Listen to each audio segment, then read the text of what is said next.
The wedding lobby was decorated even more extravagantly than usual, floral arrangements filled with white roses and lilies. Crystal chandeliers hung from the ceiling, and wedding photos of the bride and groom filled the walls. Everything seemed perfect. Guests gathered in small groups to exchange congratulatory remarks, and the wedding planner was busily making final adjustments. But amidst all this splendor, one spot stood out, the spot where the bride's father should have stood, in front of the bridal waiting room. The bride, Park Ji-yeon, was staring at herself in the mirror in her dressing room, 28 years old. She wore a pure white wedding dress, but her face was tinged with mixed emotions rather than happiness. The makeup artist said as she applied the finishing touches, "You look truly beautiful, bride. I think you look your best today." Ji-yeon forced a smile. Her reflection in the mirror was undoubtedly beautiful, but her father's empty spot next to her kept catching her eye. Friends entered the dressing room. Sujin, a college classmate, smiled brightly and said, "Wow, Ji-yeon, you really are a princess. Minsuk would faint if he saw you." Another friend, Eunhye,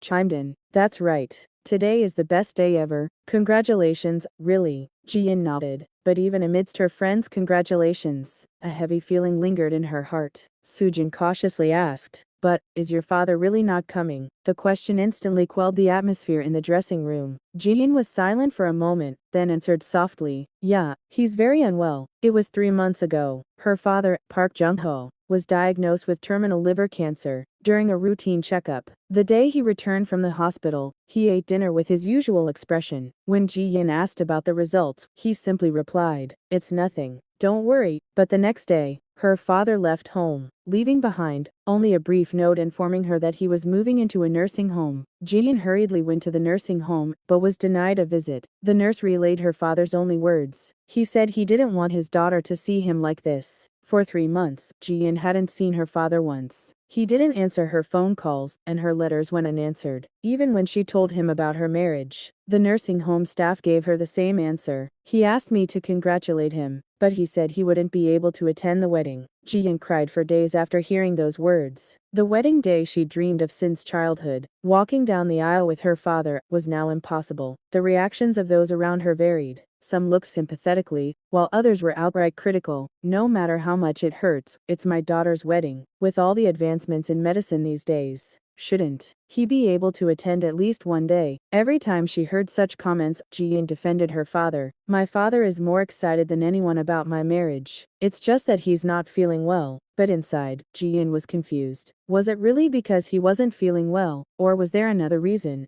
Why was her father avoiding her so much? Park Jung-ho had been a man of few words his entire life. Ji-yeon's mother passed away in a car accident when she was 5. Since then, her father had raised her alone. A factory worker, he left early in the morning and returned late at night. He always looked tired, but he prepared Ji-yeon's meals and packed her school supplies. But he rarely showed any emotion. She never heard words like "I love you," "You're beautiful," or "I'm proud of you." Whether she received perfect grades in elementary school, became class president in middle school, or was accepted to Seoul National University in high school, her father's reaction was the same. "Yes, you did well." That was all. Ji-yeon had wondered since she was a child. Did her father love her? Was he simply raising her out of a sense of duty? Like other fathers, she longed to be held in his arms and praised. But her father always kept a distance, both physically and emotionally. After entering college, Ji-yeon learned about attachment theory in a psychology class. It was then that she realized she hadn't formed a proper attachment with her father, and how that affected her own relationships. During college, Ji-yeon dated several times, but each failed. If a partner distanced themselves, even slightly, they made her anxious, and she became obsessed with confirming that anxiety. Ultimately, the relationship ended, and Ji-yeon was left alone. Then she met Minsuk. He was a senior at work, 4 years older than Ji-yeon, and a calm and stable man. More than anything, he understood Ji-yeon's anxiety. When Minsuk proposed, Ji-yeon hesitated. She was afraid of marriage, especially telling her father. What would he say? Would he congratulate her, or would he accept it with the same indifference? But contrary to her expectations, her father's reaction was strange. When Ji-yeon introduced Minsuk, her father was even more silent than usual. Even when Minsuk greeted her politely, he only nodded briefly. Even at dinner, they barely spoke. Later, Ji-yeon asked, "Father, what do you think of Minsuk? He's a good guy, isn't he?" After a long silence, her father answered, "Well, it's your choice." There was something unsettling about his tone. but Ji Yin didn't pursue it further. After all, it was always that way. As wedding preparations progressed, her father became increasingly distant. Whether it was choosing a wedding hall, choosing a dress, or making invitations, he simply repeated, "Do whatever you want." Then, 3 months ago, she was suddenly diagnosed with cancer and admitted to a nursing home. In the dressing room, Ji Yin looked at herself in the mirror once again. She saw herself in her beautiful wedding dress. But next to her, there was a spot that should have been empty. That empty spot kept gnawing at her heartstrings. Did my father really love me? That question haunted Ji Yin her entire life. And even today, on her wedding day, she still had no answer. The wedding planner knocked outside. "Bride, are you ready?" "It's almost time to enter." Ji Yin took a deep breath. Her friends arranged her bouquet and veil. With one last glance in the mirror, she stood. "Let's not cry today. Let's make this a perfect wedding, even without my father." With that resolve, Ji Yin opened the door to the dressing room. The wedding hall was already packed with guests, relatives, friends, co-workers. Everyone was waiting for Ji Yin to enter. But among all those people, one person, the most important person, was missing. In front of the bridal waiting room, Ji Yin paused for a moment. She was supposed to walk down the aisle arm in arm with her father, but that was no longer possible. The wedding planner cautiously asked, "Bride, are you okay with entering alone?" Ji Yin nodded. She wasn't okay, but she had to pretend she was. "Yes, I'm fine." The music began, Wagner's Wedding March. The wedding hall doors opened, and all the guests stood and turned. Ji Yin began to walk slowly, alone, without her father. As she walked down the aisle, Ji Yin looked at each guest's face. Some had expressions of emotion, others pitiful, and some whispered, "Isn't Dad really not here? He should just come out of the hospital. Isn't that too much for just one daughter?" The whispers reached Ji Yin's ears, but she ignored them. She simply walked forward, toward Min-suk, who was standing before the altar. Min-suk smiled at Ji Yin. That smile was filled with love, but also with regret. He knew how difficult it was for Ji Yin today. When Ji Yin stood before the altar, the officiant began the ceremony. Everyone gathered here today, but Ji Yin couldn't hear the officiant's words. Her mind was filled with thoughts of her father. What is he doing now? Lying in a nursing home bed. Do you know this moment? Do you feel even a little sorry? The wedding vows followed. Min-suk had spoken first, and now it was Ji Yin's turn. "Bride Park Ji-in, you take groom Kang Min-suk as your husband." Ji Yin opened her mouth to answer, but just then, the wedding planner quietly approached and whispered something to the officiant. The officiant looked momentarily flustered, but then nodded and took the microphone. "Wait a minute. I heard there's an unscheduled part. The bride's father has a pre-recorded message." Ji Yin's heart skipped a beat. A message? Her father? A murmur rose among the guests. Min-suk, too, looked at Ji Yin with a surprised expression. Ji Yin had no idea. Her father had prepared a message. No, she wasn't prepared to hear it. In fact, Ji Yin had lied. The night before the rehearsal, a package had arrived from the nursing home. The sender was her father. Inside the box was a short note and a USB drive. The note read, "Ji Yin, you must play this on your wedding day. Pass it on to the wedding planner." Ji Yin hesitated to plug the USB drive into her computer that night, but ultimately, she didn't. She was scared. What if it was a final farewell?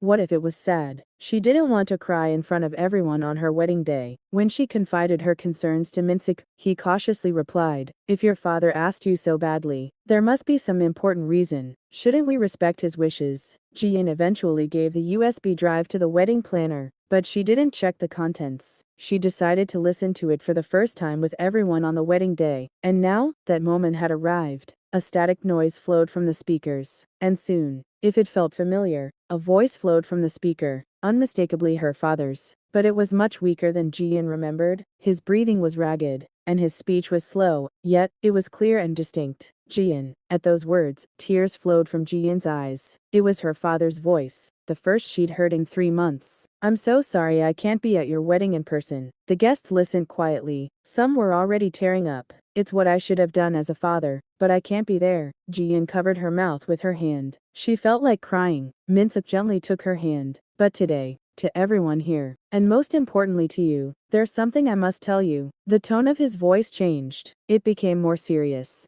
more weighty. "What I'm about to say is the truth. I've kept hidden my entire life." A small murmur rose among the guests. Ji Yin felt nervous. What was he trying to say? "I've been a cowardly father my entire life." At those words, Ji Yin raised her head. "Even while raising you alone, I always ran away. I kept quiet about important things, and hid the inconvenient truth." I hid behind a comfortable silence, failing to be a proper father. Jiyan's heart ached. Her father thought of her like this. People said I was a great father, that I raised my daughter well without a wife. But that's a lie. I was simply doing my duty. His breathing became more ragged. She could sense his father was struggling. Today, at your wedding, I felt like if I didn't say this, I would end up being remembered as the father who ran away from you. That's why I'm saying this. A moment of silence fell. The silence weighed heavily on the wedding hall. Jian, the truth is, I'm not your biological father. In that moment, the world seemed to stop. Jian couldn't believe her ears. What did you just say?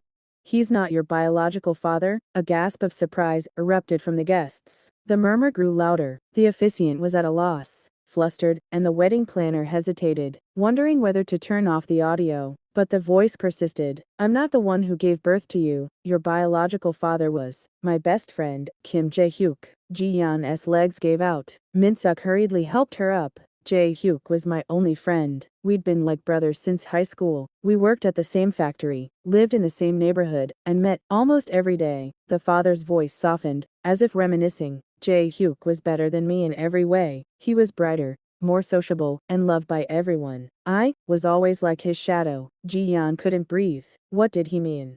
Someone else was her father. Jae-hyuk got married when he was 31. His bride was a woman named Lee Soo-jin. She was a warm and kind person who worked as a nurse at a small hospital. There was a pause. He could hear his father catching his breath. And, I love that woman. The wedding hall fell completely silent. Everyone held their breath, waiting for his next words. Of course, I didn't say anything. On Jae-hyuk's wedding day, I smiled and said congratulations. But inside, I was breaking down. Ji-yeon lowered her head. None of this seemed real. Jae-hyuk and Soo-jin were happy. A year later, a child was born. It was a daughter. That was you, Ji-yeon. Her voice trembled. I didn't go to the hospital when you were born. I couldn't go. Seeing Jae-hyuk's daughter was too painful. Some of the guests were already shedding tears. This wasn't just a wedding speech. It was a man's confession, a sacrament of reconciliation. But Jae-hyuk understood me. No, he pretended to. He just laughed it off, saying, he's busy, and told me to come see him later. His father's breathing became more labored. When you were 2 years old.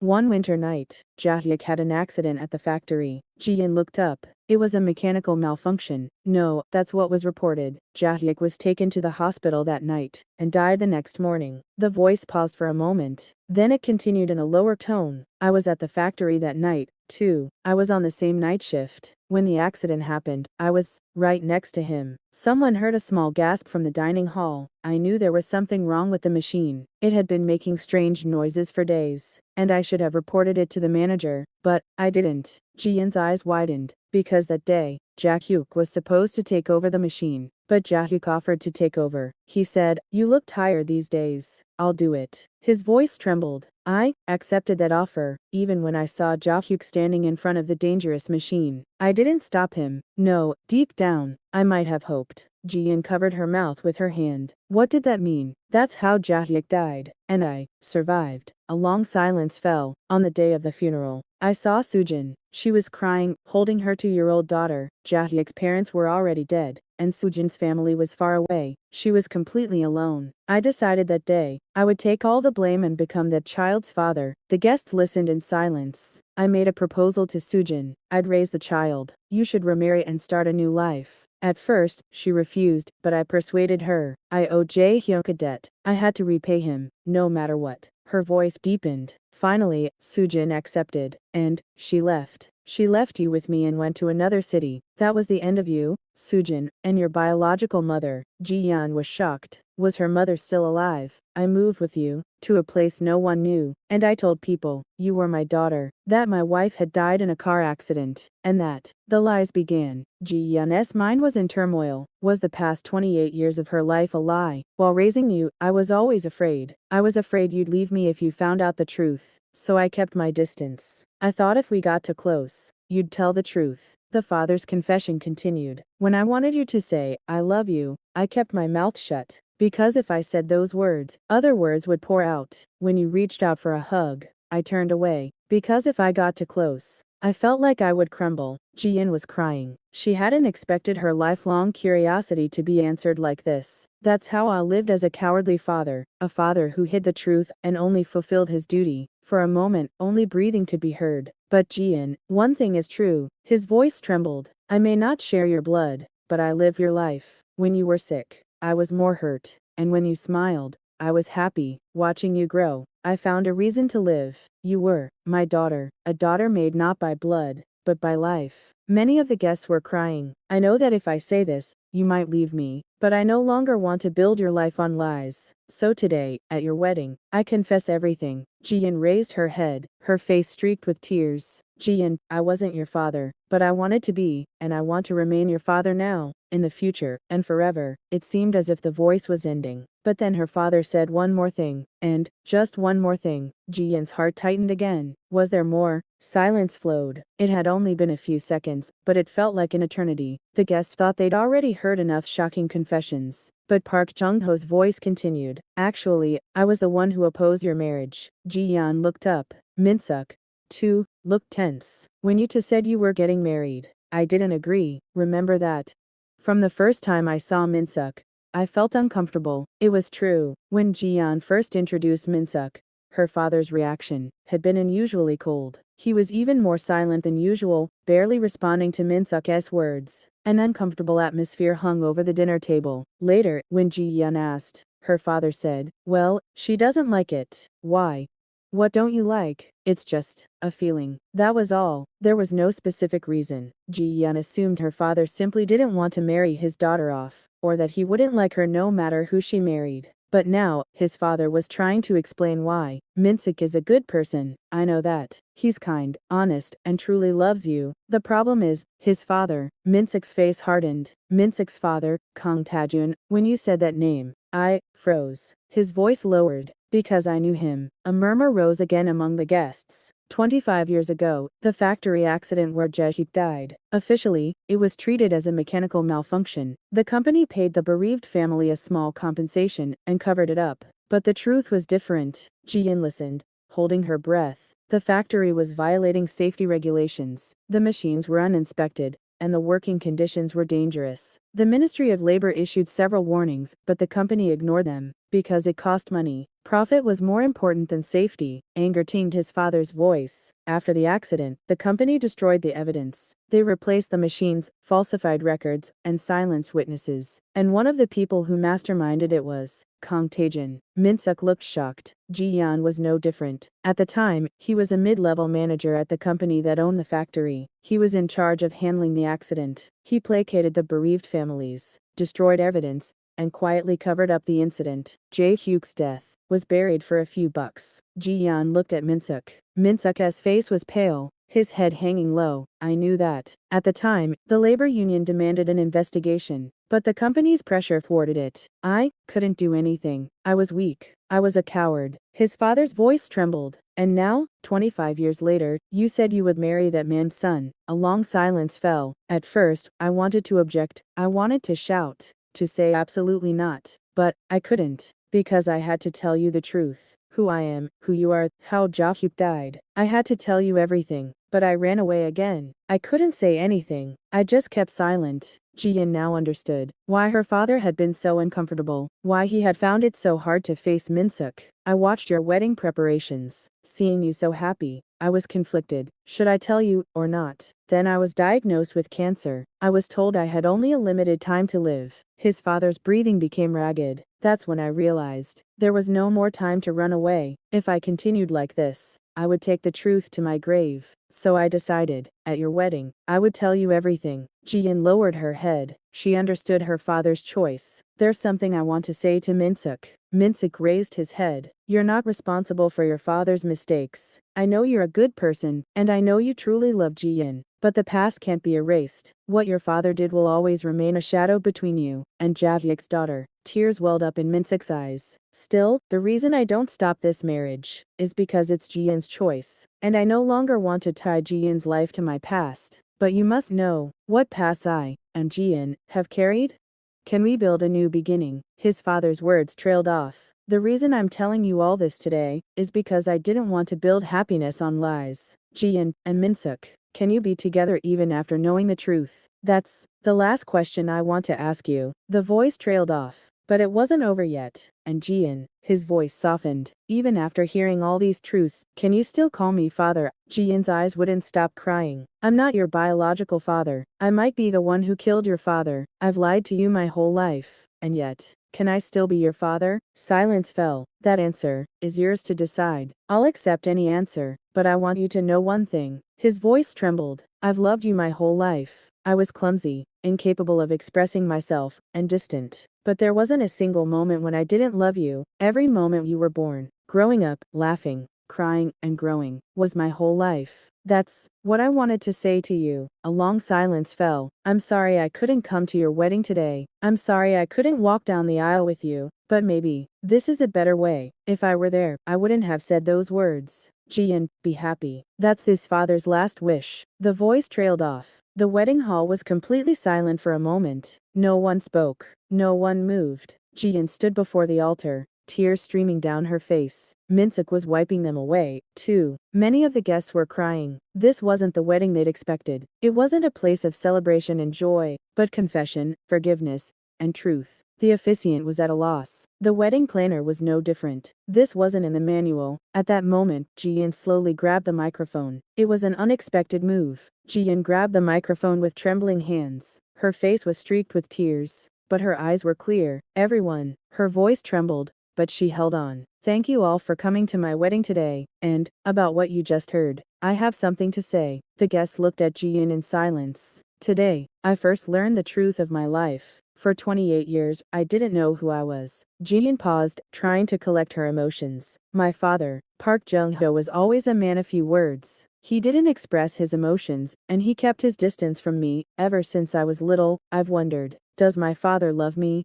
Or is he just raising me out of a sense of duty? The guests listened in silence. Even when I won awards at school, got accepted to college, or got a job, my father was always the same. Yes, you did well. That was all. That made me sad. Other friends received praise, hugs, and words of love from their fathers, but I didn't have any of that. Jian's voice trembled. That's why I always felt anxious. In my relationships.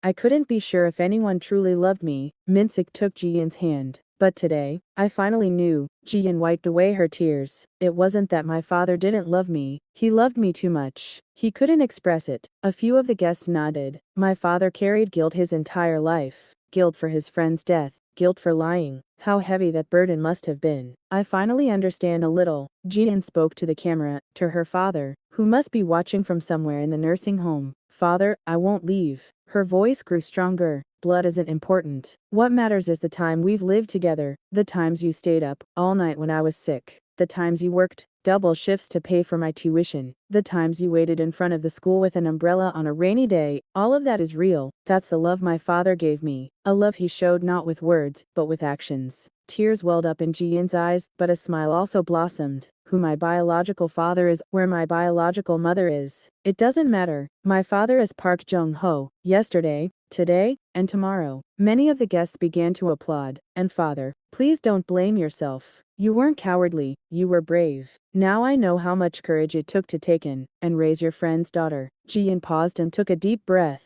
And, thank you for telling me the whole truth today. You didn't build your happiness on lies. You allowed me to start with the truth. Now Jian looked at Minsuk. Minsuk also looked at Jian, tears welling up in his eyes. What you just heard must have been shocking. My past, and your father's past. Minsuk nodded quietly. There's a heavy past between us now. What your father did, my biological father's death. That shadow will probably never go away. Jian held Minsuk's hand tightly. But that doesn't define us. Our parents' past, it doesn't determine our future. We are who we are. You are not your father, and I am not trapped in my past. Tears welled up in Minsuk's eyes. Can we still be together? Knowing all this, Minsuk gripped Jian's hand tighter. He nodded. Then let's start with the truth. Without lies, without hiding anything. Jian looked at the guests again. Today, here, I am getting married twice. Everyone listened intently. Once with Minsuk, with someone I will be with in love and truth. And once with my father. Now, completely. Truly, Jian was about to put down the microphone, but added one last word. Father, I love you, and, thank you. Thank you for being my father. Applause erupted in the hall. At first, only a few guests stood, but soon, all the guests clapped. Many even shed tears. The officiant wiped away his tears and took the microphone again. Oh my, I've officiated countless weddings, but today is a first. The officiant took a moment to compose himself and continued. Love takes many forms. Love between lovers, love between parents and children, and today, we witnessed a special love. A love thicker than blood, forged through time. The guests listened quietly. The bride and groom will now continue their vows. Although you have already made a sincere vow, we will now proceed with the formalities. The wedding vows continued. Minsk spoke first. Jian, I take you as my wife, and we will be together for your past, present, and future. We will not build our own future, but ours.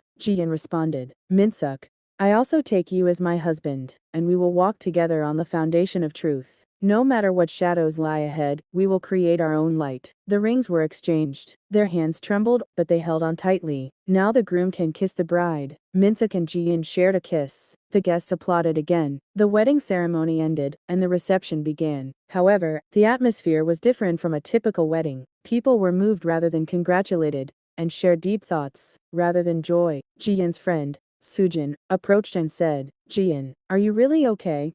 It must have been so shocking. Jian nodded. It's okay. No, it's not okay. But now that you know the truth, I feel relieved. Sujin hugged Jian. You're so strong. I don't think I could have endured it. Jian smiled. It's not that you're strong, it's just that you've come to understand your father. During the reception, Minsk's mother approached Jian. She was crying. Jian, I'm sorry, I'm so sorry. Jian shook her head. It's not your fault, Mom. No, to your biological father. To think our family did something like that. Minsk's mother couldn't continue. Minsk supported her. Mom, it's okay, we'll figure it out. Minsk's father didn't attend the wedding reception. Jian thought that was perhaps a blessing. She wasn't ready to face him yet. In the evening, as the reception was drawing to a close, Jian's cell phone rang. It was a number she didn't recognize. Hello, Jian, this is Songseem Nursing Home. Jian's heart felt like it stopped. Your father. The nurse's voice trembled. He passed away a little while ago. The phone nearly fell from her hand. Minsk hurriedly grabbed Jian. What? I told you the wedding was over, and your father nodded, and quietly closed his eyes. Jian sank to her knees. His face was peaceful, as if all her burdens had been lifted. Jian held back tears. No, she wanted to cry, but no tears came. Minsk asked, what did he say? My father passed away. Minsk also looked shocked. Jian slowly stood up. You have to go to a nursing home, right now. Okay, let's go together. The two hurried out of the wedding hall, still in their wedding dresses. When they arrived at the nursing home, it was already night. The nurse guided them. This way. Park Jung-ha was lying on a small hospital bed. His eyes were closed, his face peaceful. Jian slowly approached and took her father's hand. It was already cold. Father. Jian knelt down. Did you hear my answer? There was no answer, but Jian knew. Her father had heard. I won't leave you, father. I will live forever as your daughter. Tears flowed. I love you. Why didn't you tell me sooner? If you had, I could have said I loved you more. Minsk quietly placed a hand on Jian's shoulder. But it's okay. Now I know how much you loved me. Jian placed her father's hand on her forehead. Thank you, father, for being my father, for watching over me my whole life. Rest in peace now. You can let go of all your burdens. Jian stayed like that for a long time, holding her father's hand. The nurse said quietly, your father left this too. It was a small envelope. Jian's name was written on it. Jian opened it. Inside was a short letter and a photograph. The photograph was an old Polaroid. It was a picture of two young men smiling. There was writing on the back. Park Jung-ha and Kim Ja-hyuk, 1998. It was the image of her biological father. Jian had never seen his face before. She unfolded the letter. It was written in trembling handwriting. Jian, this is the last photo I took with your biological father, Ja-hyuk. Ja-hyuk was a truly good person. You are so much like him. Bright, warm, and with the power to make people smile. As you grew up, I saw Ja-hyuk. It made me happy and sad. I'm giving you this photo so you can know your roots. But remember, it's not your roots that matter. It's how you grow. You grew up so well. Ja-hyuk and I are proud of you. Be happy, my daughter. Father. Jian held the letter close to her chest. She looked at her father. Thank you, father. Everything. That night, Jian spent her final hours with her father, in the nursing home hospital room, wearing her wedding dress. She lost her father on her wedding day, but paradoxically, that day, Jian regained him completely, through truth, through forgiveness, through love. And that truth strengthened Jian and Minsk's marriage. A relationship built not on lies, but on truth. The funeral was held quietly. Many people came. Most of the wedding guests also attended the funeral. And then, at the funeral, an unexpected person appeared, a middle-aged woman. She looked a generation older than Jian. She approached cautiously and said, "Jian, it's me, Sujin, your mom."